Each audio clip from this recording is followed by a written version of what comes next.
ఏపీలో కొత్త బార్ల దరఖాస్తులకు టైం ముగిసింది. రిజిస్ట్రేషన్స్ వేలల్లో ఉండగా దరఖాస్తులు వచ్చింది మాత్రం వందల్లోనే. మరి వ్యాపారుల నుంచి ఆశించిన స్థాయిలో స్పందన రాకపోవడానికి కారణాలేంటి? కనీస స్థాయిలో దరఖాస్తులు లేకపోతే ఏంటి పరిస్థితి అన్నది ఇప్పుడు చర్చనీయాంశమైంది. నూతన బార్ పాలసీ కారణంగా రాష్ట్ర వ్యాప్తంగా 840 బార్లకు లైసెన్స్లు ఇవ్వడానికి నోటిఫికేషన్ జారీ చేసింది ప్రభుత్వం. వీటిలో 10% కల్లు గీత కార్మికులకు కేటాయిస్తున్నట్టు ప్రకటించింది. 840 బార్ షాపులకు 1132 మంది రిజిస్ట్రేషన్ చేసుకున్నారు. కానీ వారిలో ఇప్పటి వరకు వందల్లోనే దరఖాస్తు చేశారు.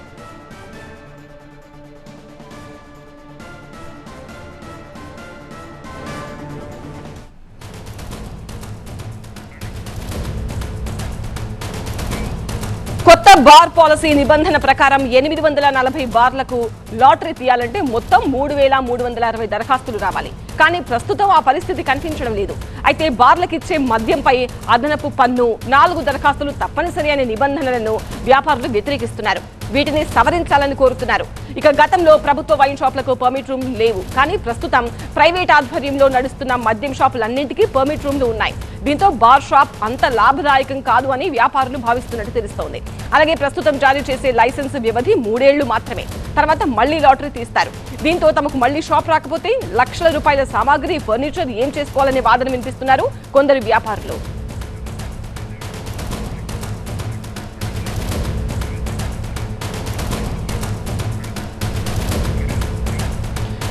ఇదే అంశానికి సంబంధించి ఒక బ్రేకింగ్ న్యూస్ కూడా అందుతోంది. ఏపీలో బార్ షాపుల కోసం దరఖాస్తులకు గడువు పెంచినట్టుగా తెలుస్తోంది. ఈ నెల 29 వరకు దరఖాస్తుల స్వీకరణ ఉంటుంది. 30న డ్రా తీసేందుకు ప్రభుత్వం నిర్ణయం తీసుకుంది.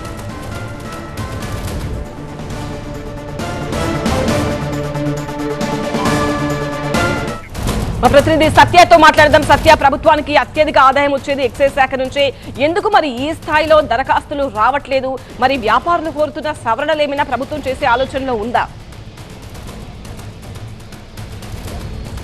అంటే ఈ కొత్త బార్ పాలసీ లైసెన్స్ సంబంధించిన విధానాన్ని ఈ రోజు చివరి రోజు కావడంతో అంటూ కూడా ముందస్తుగా దరఖాస్తులు అంటే వేలల్లో అప్లికేషన్ ఆన్లైన్ రిజిస్ట్రేషన్ చేసుకున్నప్పటికీ కూడా 840 బార్లకు సంబంధించినటువంటి ఇంకా అధికారికంగా ఎన్ని అప్లికేషన్లు వచ్చినాయి అనేది ఇంకా ప్రకటించలేదు. అందుకే ఇప్పుడు కొద్దిసేపటి క్రితమే మనకి బ్రేకింగ్ అందుతుంది. ఏదైతే ఈ నెల అంటే 29 వరకు కూడా లైసెన్స్ల దరఖాస్తులకు సంబంధించినటువంటి గడువు పెంచారు. అలాగే 30వ తారీఖున ఈ డ్రా తీయబోతున్నారు. అంటే దరఖాస్తులకు సంబంధించి దాదాపుగా అంటే ఒక బార్కి సంబంధించి 4 అప్లికేషన్లు రావాల్సి ఉంటుంది. 4 అప్లికేషన్లు వస్తేనే ఖచ్చితంగా ఈ డ్రా అనేది తీస్తారు ఒక అంశం. అయితే 2 బార్ల యాజమాన్యాల నుంచి ఒక మాట అయితే అనిపిస్తుంది. ఏదైతే ఇప్పుడు ఉన్నటువంటి మద్యం షాపులకు సంబంధించి రాష్ట్ర వ్యాప్తంగా కొన్ని పర్మిట్ రూములు ఉండడంతో పర్మిట్ రూముల వల్ల బార్ యాజమాన్యాలకి కాస్త నష్టం వాటిల్లేటువంటి అవకాశం విధానాన్ని కూడా మంత్రి కొల్లు రవీంద్ర దృష్టికి అలాగే ఎక్సైజ్ శాఖ అధికారుల దృష్టి కూడా తీసుకెళ్లారు. ఈ నేపథ్యంలోనే అప్లికేషన్ల విషయంలో అంటే ఒక బార్కి సంబంధించినటువంటి 4 అప్లికేషన్ల విషయంలో కూడా కాస్త గందరగోళం నెలకొందన్న విషయం కొంచెం చర్చనీయమైంది. అయితే ఇందులో అంటే ఎక్కువ ప్రాధాన్యత చూపుతున్నారు.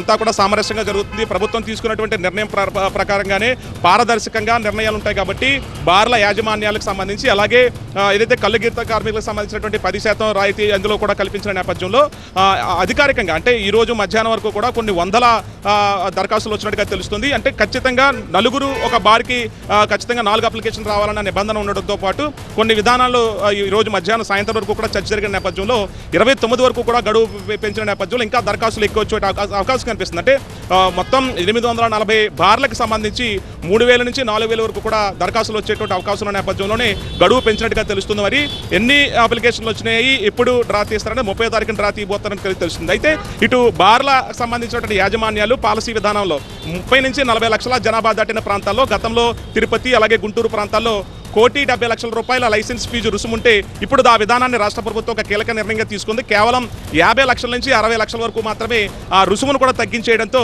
దరఖాస్తులు మరింత వచ్చేటువంటి అవకాశం ఉన్న చర్చ జరుగుతున్న నేపథ్యంలో ఈ పర్మిట్ రూమ్ల అంశం విషయంలో మాత్రమే కాస్త గందరగోళం ఉన్న నేపథ్యంలో ఒక నిర్ణయం తీసుకోవాలి రాష్ట్ర ప్రభుత్వం కూడా అంటూ కూడా కల్లు రవీంద్ర దృష్టికి కొంతమంది బార్ల యాజమాన్యాలు కూడా ఈ విషయాన్ని తీసుకెళ్లిన నేపథ్యంలో చర్చ జరిగింది. అందుకే ఒక నిర్ణయం తీసుకుని 29 వరకు గడువు పెంచి 30ని ఈ నలుగురు ఎవరైతే అప్లికేషన్లు వేస్తారో వారికి మాత్రమే తీసి ఒకవేళ నలుగురు వేయకపోతే బార్ల యాజమాన్యాలు 2 నుంచి 3 వేసినా కూడా వారికి మరోసారి అవకాశం కల్పిస్తున్నట్టుగా కూడా ఎక్సైజ్ శాఖ అధికారులు అలాగే మంత్రి కొల్లు రవీంద్ర కూడా ఒక ప్రకటనలో తెలిపారు. చూడాలి మరి అంటే ఎన్ని అప్లికేషన్లు వచ్చినాయి, 29కి ఎన్ని రాబోతున్నాయి, మొత్తం ఈ బార్ల యాజమాన్యాలకు సంబంధించినటువంటి ఏదైతే వాళ్ళు కొన్ని ప్రతిపాదనలు పెట్టారో వాటి మీద రాష్ట్ర ప్రభుత్వం ఎలాంటి నిర్ణయం తీసుకోబోతుంది అనేది చూడాలి. రైట్ సత్య, కొంపల్లి డ్రగ్స్ కహాని గుర్తుందా? రెస్టారెంట్ మాటున ఇంటర్నేషనల్ డ్రగ్ డాన్ తో లింకులు పెట్టుకుని చాప కింద నీరులా దందా నడిపించిన సూర్య గుర్తున్నాడా? అతని విచారణ ఆధారంగా మరో డ్రగ్స్ దందా గుట్టు రట్టు చేశారు పోలీసులు. హైదరాబాద్ మహీంద్రా యూనివర్సిటీలో డ్రగ్స్ దందా బట్టబయలైంది. 50 మంది విద్యార్థులకి డ్రగ్స్ పాజిటివ్ వచ్చింది. కిలోన్నర గంజాయిని 47 గ్రాముల ఓజీ వీడ్ని స్వాధీనం చేసుకున్నారు అధికారులు. మల్నాడు రెస్టారెంట్ యజమాని ఇచ్చిన సమాచారంతో మహీంద్రా యూనివర్సిటీలో సోదాలు చేశారు పోలీసులు. శ్రీమారుతి కొరియర్ ద్వారా ఢిల్లీ నుంచి అక్కడికి డ్రగ్స్ సరఫరా అయినట్టు గుర్తించారు. గతంలో నైజీరియన్ నిక్ నుంచి MDMAని కూడా కొనుగోలు చేసి పలు పబ్లలో పార్టీలు చేసుకున్నారు విద్యార్థులు. కొన్ని నెలల క్రితం అరెస్ట్ అయిన కొంపల్లిలోని మల్నాడు రెస్టారెంట్ ఓనర్ సూర్య ఏళ్ల తరబడి డ్రగ్స్ దందా చేశారు. నైజీరియన్ల సాయంతో సిటీలో విచ్చలవిడిగా డ్రగ్స్ సప్లై చేశారు. మరికొంతమంది స్నేహితుల సహాయంతో ఇంటర్నేషనల్ డ్రగ్స్ డాన్లతో లింకులు పెట్టుకుని రెచ్చిపోయాడు. ఇప్పుడు అతనిస్తున్న సమాచారంతో ఒక్కొక్కరిని పట్టుకుంటున్నారు అధికారులు. అందులో భాగంగానే ఇవాళ మహీంద్రా యూనివర్సిటీలో డ్రగ్స్ గుట్టు రట్టు చేశారు. అలాగే కొంపల్లి డ్రగ్స్ కేసులో ఇప్పటికే 10 మందికి పైగా అరెస్ట్ అయ్యారు. దర్యాప్తు సాగుతోంది. వీళ్ల విచారణలో మరికొంతమంది బయటకు వచ్చే అవకాశం కూడా ఉందని అధికారులు భావిస్తున్నారు. నా ప్రతినిధి రంజిత్ మరింత సమాచారంతో సిద్ధంగా ఉన్నారు. రంజిత్, సో ఇది కేవలం మహీంద్రా యూనివర్సిటీకే పరిమితం అని అధికారులు ఖచ్చితంగా భావిస్తూ ఉండరు. సూర్య ఇస్తున్న సమాచారంతో మరికొన్ని చోట్ల కూడా దాడులు జరిగే అవకాశం కనిపిస్తోంది. అధికారులు ఏం చెప్తూ ఉన్నారు? అంటే ఇక్కడ మల్నాడు రెస్టారెంట్ యజమాని సూర్య కన్ఫెషన్ స్టేట్మెంట్ ఆధారంగా గత కొద్ది రోజుల నుంచి పోలీసులు నిన్న సర్వీస్ అపార్ట్మెంట్లో దాడులు నిర్వహించిన అక్కడ ఆయన ఇచ్చిన లీడ్ ద్వారానే ఈరోజు మహీంద్రా యూనివర్సిటీలో ఆ విద్యార్థులకు సంబంధించి పట్టుబడ్డ ఇదంతా కూడా వాళ్ళ కన్ఫెషన్ స్టేట్మెంట్ ఆధారంగానే ప్రస్తుతం ఈగల్ టీము ఈ దాడులు నిర్వహిస్తుంది. అయితే ఈ విద్యార్థులంతా కూడా ఇక్కడ రాహుల్ అనేటువంటి వ్యక్తికి పరిచయం ఏర్పడిన తర్వాత నైజీరియన్ నిక్తో పరిచయం ఏర్పడింది. నిక్ ద్వారా ఇప్పటివరకు చాలాసార్లు వీళ్ళు డ్రగ్స్ తీసుకొచ్చుకున్నారు. కేవలం ఓజీ కుష్ మాత్రమే కాదు, గాంజాయి తో పాటు ఇంకా కొకైన్, MDMA, మెత్ లాంటి డ్రగ్స్ని వాళ్ళు కొనుగోలు చేసినట్టు గుర్తించారు. సో వాటికి సంబంధించిన ట్రాన్సాక్షన్స్ని కూడా ఈగల్ టీమ్ అధికారులు గుర్తించారు. అక్కడి నుండి శ్రీమారుతి కొరియర్ ద్వారా కూడా ఆ డ్రగ్స్ ఢిల్లీ కావచ్చు, ఆ తర్వాత బెంగళూరు నుండి ఇక్కడికి పార్సల్ రూపంలో వచ్చిన తర్వాత ఆ డ్రగ్స్ని ఇక్కడ వాళ్ళు తీసుకుంటే ఆ తర్వాత ఇక్కడ హైదరాబాద్లో ఉన్నటువంటి కొన్ని పబ్స్లో ఈ డ్రగ్స్ తీసుకున్న తర్వాత వీళ్ళు పార్టీలు చేసుకున్నట్టుగా కూడా ఈగల్ టీమ్ అధికారులు గుర్తించారు. సో ఇప్పటికే దాదాపు ఇందులో 4గురిని అరెస్ట్ చేశారు. సో ఇంకా 50 మందికి పాజిటివ్ వచ్చింది కాబట్టి 50 మంది విద్యార్థులకు సంబంధించిన తల్లిదండ్రుల సమక్షంలో కౌన్సిలింగ్ కల్పించారు. ఆ తర్వాత వారందరినీ కూడా రీహాబ్కి తరలించారు. సో ఇప్పుడు నార్కోటిక్ సంబంధించిన బృందం ఇంకా పూర్తి స్థాయిలో దర్యాప్తు చేపడుతుంది. ఇక్కడ ఏదైతే ఈ మల్నాడు రెస్టారెంట్ యజమాని కావచ్చు, ఆయనకు ఉన్నటువంటి ఈ నిక్ ద్వారా పరిచయం ఏర్పడిందో సో వీళ్ళు పెద్ద ఎత్తున డ్రగ్స్ యాక్టివిటీని హైదరాబాద్లో విస్తరించినట్టు గుర్తించారు.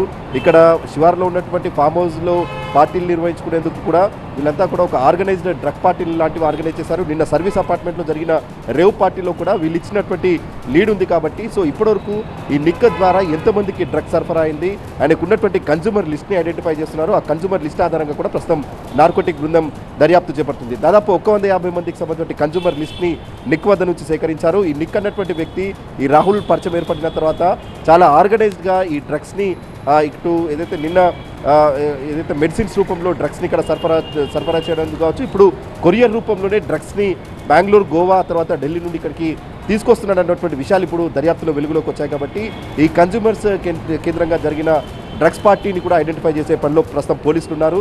సో ఇప్పటివరకు ఎంతమంది అంటే 150 మంది కన్జ్యూమర్స్ తరచుగా ఆయన వద్ద నుంచి డ్రగ్స్ కొనుగోలు చేసినట్టు గుర్తించారు. కాబట్టి కన్జ్యూమర్స్ లిస్ట్ అంతా కూడా ఐడెంటిఫై చేసే పనిలో పోలీసులు ఉన్నారు. దీంతో పాటు విద్యార్థులందరికీ కూడా ఇక్కడ బల్క్ రూపంలో డ్రగ్స్ సరఫరా చేసేటువంటి క్రమంలో నిక్ కావచ్చు, ఆ తర్వాత రాహుల్, సూర్యతేజ్కి సంబంధించిన పాత్ర చాలా కీలకంగా ఉందనేది కూడా పోలీసు చెప్తున్నారు. వీరి ద్వారానే ఇటు మహీంద్రా యూనివర్సిటీ కావచ్చు, గత కొద్ది రోజుల క్రితం మెడిసిటీ మెడికల్ కాలేజ్కి సంబంధించిన విద్యార్థులకు అక్కడ గాంజా కావచ్చు, ఓజీ కుష్ లాంటి డ్రగ్స్ సరఫరా చేసేందుకు ఇక్కడ నిక్ అనేటువంటి వ్యక్తి చాలా కీలకంగా పనిచేశాడు. ఈ నిక్ ఉన్నటువంటి నెట్వర్క్ పైన కూడా ప్రస్తుతం పోలీసులు దర్యాప్తు చేస్తున్నారు.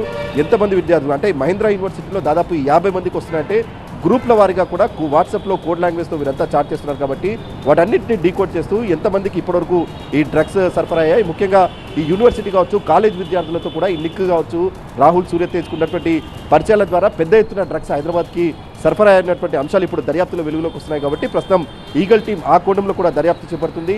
మొత్తం నిక్ కావచ్చు, ఆ తర్వాత రాహుల్, సూర్యతేజ్, నిన్న పట్టుబడినటువంటి నీలిమ, సో వీళ్ళందరి ద్వారా ఉన్నటువంటి నెట్వర్క్ని ఎస్టాబ్లిష్ చేసే పనిలో ప్రస్తుతం పోలీసులు ఉన్నారు. సో ఇక్కడ ఆర్గనైజ్డ్గా కొన్ని డ్రగ్ పార్టీలు కావచ్చు, సర్వీస్ అపార్ట్మెంట్ లాంటివి వినియోగించుకొని ఇక్కడ రేవ్ పార్టీలు కూడా ఈ మొత్తం నెట్వర్క్ ఆర్గనైజ్ చేసింది కాబట్టి సో ఇప్పుడు కాలేజ్ విద్యార్థులకు సంబంధించి కూడా ఈ డ్రగ్స్ని వీరు సరఫరా చేశారన్నటువంటి అంశం ఇప్పుడు దర్యాప్తులో వెలుగులోకి వస్తుంది కాబట్టి ఇంకా వీరికి సంబంధించి అన్ని మూలాల్లో కూడా ప్రస్తుతం పోలీసులు దర్యాప్తు చేపడుతున్నారు. ఈగల్ టీం ప్రధానంగా ఇక్కడ వీరిచ్చినటువంటి కన్ఫెషన్ స్టేట్మెంట్ ఏదైతే ఉందో ఆ కన్ఫెషన్ స్టేట్మెంట్ ఆధారంగానే ఈ మొత్తం కూడా గత కొద్ది రోజులుగా ఈగల్ టీము ఈ అంతా కూడా మేజర్ కేసెస్ని డిటెక్ట్ చేసిన పరిస్థితి కనిపిస్తూ ఉంది. ఇంకా ఫర్దర్గా చాలా లీడ్స్ వచ్చాయి. కన్స్యూమర్ లిస్ట్ని ఐడెంటిఫై చేశారు.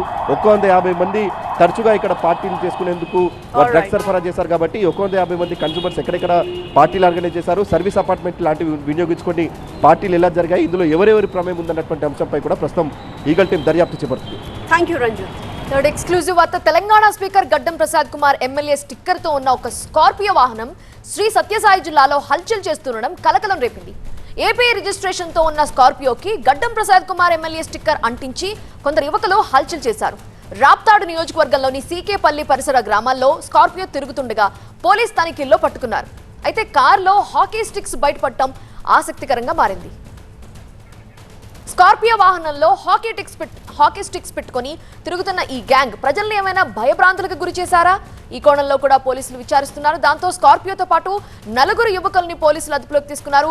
వారిలో సేవాలాల్ నాయక్ అనే వ్యక్తి గ్యాంగ్ కి నాయకత్వం వహిస్తున్నట్లు గుర్తించి ప్రశ్నించారు. ఇక స్కార్పియో వాహనానికి తెలంగాణ స్పీకర్ గడ్డం ప్రసాద్ కుమార్ ఎమ్మెల్యే స్టిక్కర్ అంటించి యువకులు హల్చల్ చేస్తుండడాన్ని పోలీసులు సీరియస్ గా తీసుకున్నారు. యువకుల గుట్టురట్టు చేసేందుకు లోతైన దర్యాప్తు చేస్తున్నారు. దానిలో భాగంగానే స్కార్పియో వాహనం ఎవరిది, స్పీకర్ గడ్డం ప్రసాద్ కుమార్ ఎమ్మెల్యే స్టిక్కర్ ఎక్కడిది, స్కార్పియోలో హాకీ స్టిక్స్ ఎందుకున్నాయి, రాప్తాడు నియోజకవర్గంలోని సీకేపల్లి పరిసర ప్రాంతాల్లో ఎందుకు హల్చల్ చేస్తున్నారు అనే అంశాలపై పోలీసులు ఆరా తీస్తున్నారు. బ్లాక్ స్కార్పియో మీద తెలంగాణ ఎమ్మెల్యే స్టిక్కర్ అనే ఒక స్టిక్కరు, తర్వాత బ్లాక్ గ్లాసెస్ ఉన్నాయి. ఎవరు మీరు అని వాళ్ళని విచారించగా మాది బి తాండా సేవాలాల్ నాయక్ నా పేరు. అంటే ఎమ్మెల్యే స్టిక్కర్ వేసుకున్న ఎవరిది ఇది అని అడగగా అతను మా బంధువులే తెలంగాణలో ఉన్నారు, వాళ్ళది స్టిక్కర్ వేసుకున్నా. అంటే అలా వేసుకోకూడదు కదా బాబు, మీరు బ్యాక్లో చెక్ చేయగా హాకీ స్టిక్స్ కూడా అందులో ఉన్నాయి, ఈ ఎవరు అని అడిగితే వాళ్ళు దాన్ని మా బామ్మడిది హాకీ ప్లేయరు ఆడతాడు అని చెప్పేసి చెప్పడం జరిగింది. ఊర్లో విచారించుకుంటే వీళ్ళు హాకీ బ్యాట్లు తర్వాత ఈ స్కార్పియో తోటి అక్కడ ఉన్నటువంటి ప్రజల్ని కొద్దిగా భయభ్రాంతులకు గురి చేస్తున్న సమాచారం మేము తెలుసుకోగలిగినాము. అందుకు ఈరోజు సీనియర్ ఆఫీసర్స్ దృష్టిలో పెట్టి వెహికల్ని సీజ్ చేయడం జరిగింది. ఇంతకీ ఎవరా 4? ఆ గ్యాంగ్ లీడర్ సేవా లాల్ నాయక్, అతను ఏమంటున్నారు, పోలీసులు ఇన్వెస్టిగేషన్ ఎలా సాగుతోంది వివరించడానికి మా ప్రతినిధి నరేష్ లైవ్ లో సిద్ధంగా ఉన్నారు. Naresh, MLA sticker personal vehicles కి వేసుకోకూడదని వాళ్ళకి తెలియదా? తమ బంధువే అంటున్నారట. సో ఎమ్మెల్యే రియాక్షన్ ఏంటి? దీనికి సంబంధించి హాకీ స్టిక్స్ తో ప్రజల్ని వాళ్ళు భయభ్రాంతులకి గురి చేశారా?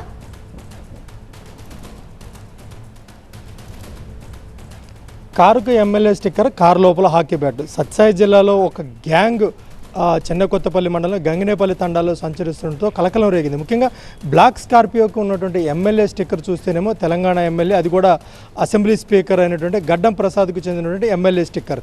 ఈ స్టిక్కర్ వేసుకొని హాకీ బ్యాట్లతో గ్రామాల్లో సంచరిస్తూ భయభ్రాంతులకు గురి చేస్తున్నారంటూ కూడా గ్రామస్తులు ఒక సమాచారం చెన్నకొత్తపల్లి పోలీసులకు సమాచారం ఉండడంతో ఇవాళ వాహన తనిఖీల్లో భాగంగా ఆ కారు నిలపడం జరిగింది. ముఖ్యంగా పోలీసులకైతే ఒక డౌట్ కూడా వచ్చింది.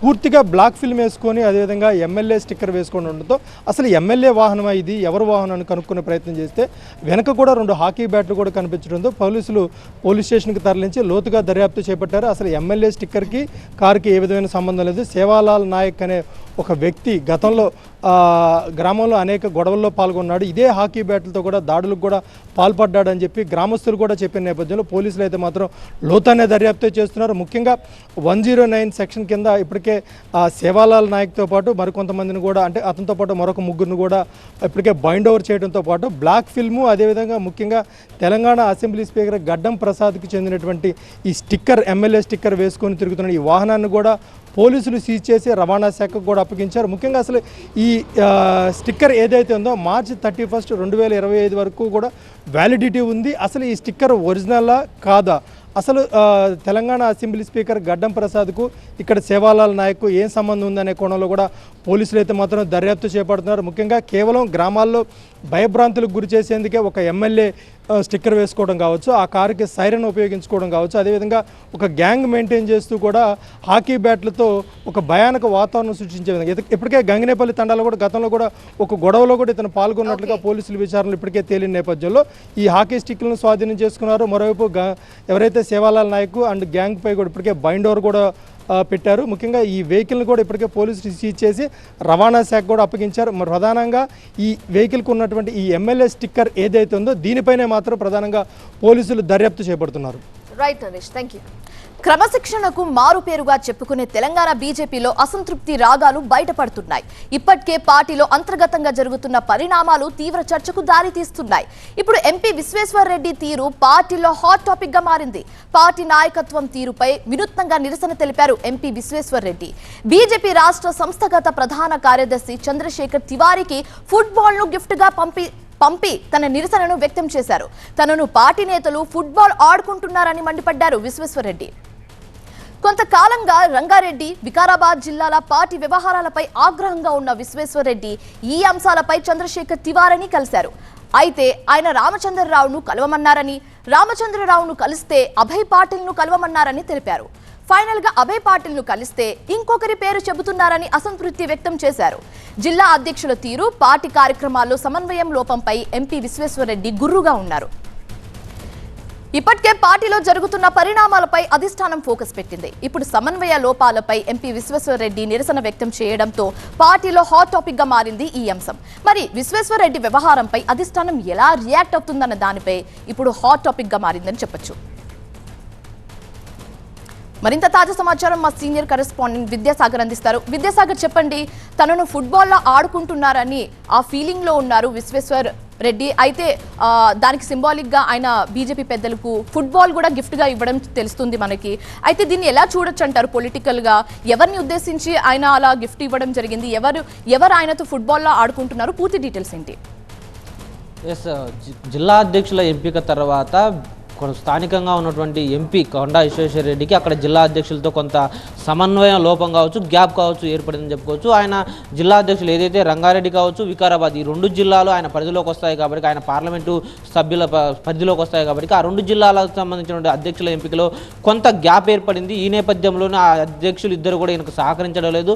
స్థానికంగా నెలకొన్న రాజకీయ పరిస్థితుల నేపథ్యంలో ఆ ఎంపీ ఎప్పటికప్పుడు ఆ అధ్యక్షుల మీద రాష్ట్ర నాయకత్వానికి ఫిర్యాదు చేస్తున్నారు. కొత్త అధ్యక్షుడు రామచంద్రరావు వచ్చిన తర్వాత ఆయన పలుమార్లు ఆయన దృష్టికి కూడా తీసుకున్నట్లుగా మనకి సమాచారం ఉంది. అయితే ఈ యొక్క జిల్లా అధ్యక్షుల వ్యవహారాన్ని కావచ్చు, రాష్ట్ర కార్యక్రమాలు ఏమన్నా ఆ జిల్లాలో ఏర్పాటు చేసినప్పుడు అక్కడ ఆయనకు సమాచారం ఇవ్వకపోవడం, ఇలాంటి అంశాలన్నింటినీ కూడా సున్నితంగా రాష్ట్ర నాయకత్వంగా ఉన్నటువంటి బీజేపీ రాష్ట్ర అధ్యక్షుడు రామచంద్రరావుతో పాటు ఏదైతే అధిష్టానానికి ఒక కీ పర్సన్గా ఉండేటువంటి సంస్థాగత ప్రధాన కార్యదర్శిగా ఉన్నటువంటి చంద్రశేఖర్ తివారీ, అదేవిధంగా రాష్ట్ర వ్యవహారాల ఇన్ఛార్జిగా ఉన్నటువంటి అభయ్ పాటిల్, ఈ ముగ్గురికి తెలియజేయాల్సి ఉంటుంది. ఈ నేపథ్యంలో ఈ ముగ్గురిలో ఎవరి దగ్గరికి వెళ్ళినా మరొకరి దగ్గరికి వెళ్ళినట్టు తనని ఫుట్బాల్లో ఆడుకుంటున్నారన్నటువంటి సందేశాన్ని తెలిపేందుకే ఈరోజు ఉదయం బీజేపీ రాష్ట్ర కార్యాలయానికి వచ్చినటువంటి ఎంపీ కొండా విశ్వేశ్వర రెడ్డి ఆ ఫుట్బాల్ని తీసుకొని వచ్చి బీజేపీ రాష్ట్ర సంస్థాగత ప్రధాన కార్యదర్శిగా ఉన్నటువంటి చంద్రశేఖర్ తివారీకి బహుమానంగా ఇచ్చి, ఇగో ఇది ప్రస్తుతం పార్టీలో నా పరిస్థితి, నా ఒక ఏదైతే సమస్య ఉందో దాన్ని ఎవరికైనా దగ్గరికైనా తీసుకెళ్లి చెప్తే నన్ను ఫుట్బాల్లో ఒకరి దగ్గర నుంచి మరొకరి దగ్గరికి తంతున్నారన్నటువంటి అంశాన్ని ఆయన దృష్టిలో పెట్టినట్టుగా తెలుస్తుంది. అయితే ఈ విషయం పైన రాష్ట్ర అధ్యక్షులు కావచ్చు, సీనియర్ నేతలు అందరితో కలిసి మాట్లాడిన తర్వాత ఒక కులిక్కి తీసుకొచ్చేటువంటి ప్రయత్నం చేస్తానంటూ కూడా చంద్రశేఖర్ తివారీ చెప్పినట్లుగా మనకు తెలుస్తుంది. ముఖ్యంగా ఇదివరకే గత కొన్ని రోజులుగా రంగారెడ్డి కావచ్చు, వికారాబాద్ జిల్లాలో జరుగుతున్నటువంటి పరిణామాలన్నీ కూడా అక్కడ జిల్లా అధ్యక్షులకు అదేవిధంగా స్థానిక ఎంపీ కొండా విశ్వేశ్వర రెడ్డికి మధ్య కొంత వివాదాలు చెలరేగుతున్నాయి. ముఖ్యంగా ఇటీవల ఏదైతే జిల్లా వర్క్ షాపులు, స్థానిక సంస్థలకు సంబంధించినటువంటి జిల్లాల్లో వర్క్ షాపులు కావచ్చు, శిక్షణ తరగతులు కావచ్చు ఏర్పాటు చేస్తూ వస్తున్నారు. ఈ విషయాల్లో కూడా ఇక్కడ జిల్లా అధ్యక్షుల మీద అసంతృప్తితో ఉన్నటువంటి ఎంపీ వాటికి హాజరు కాకపోవడం, అదేవిధంగా ఇటీవల రాష్ట్ర అధ్యక్షుడు రామచంద్రరావు అక్కడ పర్యటనకు వెళ్ళినప్పుడు కూడా కొంత తేదీలు మార్చుకోవాలని చెప్పినప్పుడు జిల్లా అధ్యక్షులు అడ్జస్ట్ చేయకపోవడం, ఇలాంటి అంశాలన్నీ కూడా కొంత రంగారెడ్డి, వికారాబాద్ జిల్లాలో బీజేపీకి కొంత ప్రశ్నార్థకంగా మారినటువంటి నేపథ్యంలో ఆ సమస్యలను అధిష్టానం దృష్టికి తీసుకొచ్చేందుకు ఇలాంటి ప్రయత్నం చేశానంటూ కూడా ఎంపీ కొండా విశ్వేశ్వర రెడ్డి చెప్తున్నారు. హైకమాండ్ దీని మీద ఎలాంటి చర్యలు తీసుకుంటుందో వేచి చూడాల్సిన పరిస్థితి నెలకొంది. Thank you Vidyasagar. ఇక అసెంబ్లీలో ఆర్ఎస్ఎస్ గీతం పాడినందుకు సారీ చెప్పారు డీకే శివకుమార్. కొందరు నా మాటలను వక్రీకరించారన్నారు. నేను జీవితాంతం గాంధీ కుటుంబానికి విధేయునన్నారు డీకే. బీజేపీ నేత అశోక్ కు కౌంటర్ ఇచ్చే క్రమంలో ఆర్ఎస్ఎస్ గీతం పాడా అన్నారు. అయితే కాంగ్రెస్ హైకమాండ్ డీకే శివకుమార్ ను బెదిరించింది. అందుకే డీకే సారీ చెప్పారంటుంది బీజేపీ. అసెంబ్లీలో ఆర్ఎస్ఎస్ గీతాన్ని పాడి తప్పు చేశారని కర్ణాటక డిప్యూటీ సీఎం డీకే శివకుమార్ ఒప్పుకున్నారు. అలా చేసినందుకు ఎవరైనా బాధపడి ఉంటే క్షమాపణలు చెబుతున్నట్లు ప్రకటించారు. ఈ వ్యవహారాన్ని రాజకీయ కోణంలో చూడరాదని ఆయన విజ్ఞప్తి చేశారు. గాంధీ కుటుంబం తనకు దైవంతో సమానమని స్పష్టం చేశారు. గాంధీ కుటుంబానికి జీవితాంతం తన విధేయత నిబద్ధత ఉంటుందని పేర్కొన్నారు. బీజేపీని విమర్శించడానికే అసెంబ్లీలో ఆర్ఎస్ఎస్ గీతాన్ని ఆలపించినట్లు ప్రకటించారు. నమస్తే సదా వత్సలే మాతృభూమి అధ్యక్ష హిందూ భూమి సుగం వర్ధితోహం ಮಹಾಮಂಗಲೆ ಚರ್ಚೆ ಬೇಡ ಅದನ್ನ RSS ಚಡ್ಡಿ ಹಾಕಿದ್ದೀನಿ ಅಂದ್ರಲ್ಲ ಒಂದ್ಸರಿ ನಮಸ್ತೆ.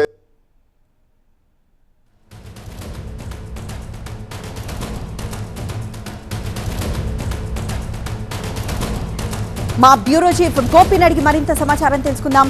గోపి, ఆర్ఎస్ఎస్ కి కౌంటర్ ఇవ్వడానికే ఈ పాట పాడానని ఒకవైపు డీకే అంటున్నారు, అలానే సారీ కూడా చెప్పారు. కానీ బెదిరించి సారీ చెప్పించారని బీజేపీ అంటోంది. ఇంతకీ కర్ణాటక కాంగ్రెస్ ఏమంటోంది? ఎవరి ఒత్తిడి వల్ల కూడా తాను ముఖ్యంగా క్షమాపణలు చెప్పలేదు అని చెప్పి డీకే శివకుమార్ స్పష్టం చేయడం జరిగింది. ప్రధానంగా ప్రస్తుతం కర్ణాటకలో అధికార బదలాయింపుకు సంబంధించి అంటే సీఎం మార్పుకు సంబంధించి చర్చ జరుగుతున్న వేళ డీకే శివకుమార్ అసెంబ్లీ వేదికగా ఇటీవల బెంగళూరు రాయల్ ఛాలెంజర్స్ ఇటు ఐపీఎల్ గెలిచిన సందర్భంగా ఈ చిన్నస్వామి స్టేడియంలో జరిగిన తొక్కిసలాట సందర్భంగా బీజేపీ రాష్ట్రాల్లో కూడా అనేక తొక్కిసలాటల ఘటనలు జరిగాయంటూ ఈ నమస్తే సదావత్సలే మాతృభూమి అంటూ ఆర్ఎస్ఎస్ గీతాన్ని ఆలపించడం జరిగింది. దీన్ని రికార్డుల నుంచి తొలగించొద్దని చెప్పి బీజేపీ కోరింది. ఆ తర్వాత ముఖ్యంగా ఇటు బీజేపీ వైపు మొగ్గు చూపుతున్నారు. అందుకే ఈ విధంగా ఆర్ఎస్ఎస్ గీతాన్ని పాడారు అని రాజకీయంగా చర్చ జరిగిన సందర్భంగా కూడా డీకే శివకుమార్ వివరణ ఇచ్చుకున్న పరిస్థితి. నేను మొదటి నుంచి కాంగ్రెస్ వ్యక్తిని, కాంగ్రెస్లోనే పుట్టాను, కాంగ్రెస్లోనే చనిపోతాను, చివరి వరకు గాంధీ కుటుంబానికి విధేయుడిగా ఉంటాను అని చెప్పి స్పష్టం చేయడం జరిగింది. సో కాంగ్రెస్ పార్టీలో కూడా కొంతమంది ముఖ్యంగా ఇటు బీజేపీ ఒక పక్క కాంగ్రెస్ ఒత్తిడి వల్ల ఇటు క్షమాపణలు చెప్పారు అని చెప్పి చెప్తుంటే ఇటు తాను ఎవరికి కూడా రాజకీయ ఒత్తిడికి తలొగ్గి క్షమాపణలు చెప్పడం లేదు అని చెప్పి స్పష్టం చేస్తూ ఇటు కాంగ్రెస్ పార్టీ కూడా గతంలో కాంగ్రెస్ పార్టీ కొన్నిసార్లు ఇటు బీజేపీతో నేతలు యడ్యూరప్పతో మాట్లాడినప్పుడు కానీ లేక ప్రధాని మోడీ, అమిత్ షా ఇటువంటి కార్యక్రమాల్లో పాల్గొన్నప్పుడు తనకు అధికారం కోసం ఈ విధంగా గేమ్ ప్లాన్ చేస్తున్నారు డీకే శివకుమార్ అని చెప్పి కాంగ్రెస్ నేతలు భావించిన సందర్భాలు కూడా ఉన్నాయి. సో ఇప్పుడు కూడా అదే తరహాలో వ్యవహరించారని చెప్పి భావిస్తున్న నేపథ్యంలోనే డీకే శివకుమార్ క్లారిటీ ఇచ్చుకున్న పరిస్థితి ఉంది. ఎస్ గోపి.